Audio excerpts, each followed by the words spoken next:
Good morning guys. Ito na nga, tignan nyo. Magluluto tayo nito. Ito yung sahog pa lang. Sahog pa lang to. Guys, nangka na merong munggo. Tapos, parisan natin ng malunggay. Ang paris din naman ng malunggay. Ang sahog main talaga is ito. Diba? Sarap yan. Lagyan ng gata. Ayan guys.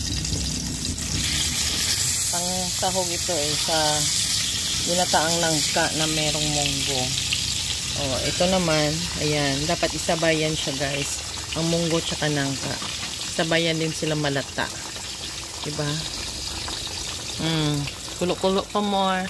Tapos, lagyan na natin yan ng tanglad, luya, siling haba, sibuyas, at gata. At ang last ay malunggay. Diba, yummers? Yan guys, dagdag ko na rin itong sili, tsaka luya, at tsal. Yan. Palambutin ulit natin. Guys, nilagay ko na yung daing. Okay. Diba?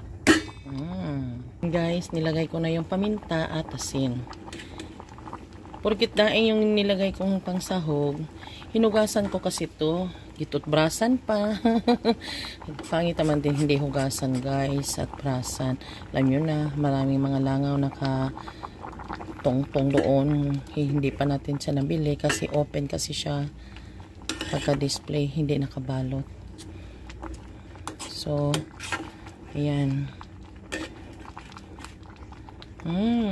Bango. Namoy ko na.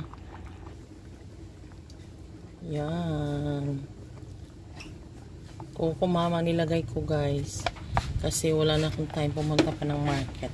Very creamy, sarap.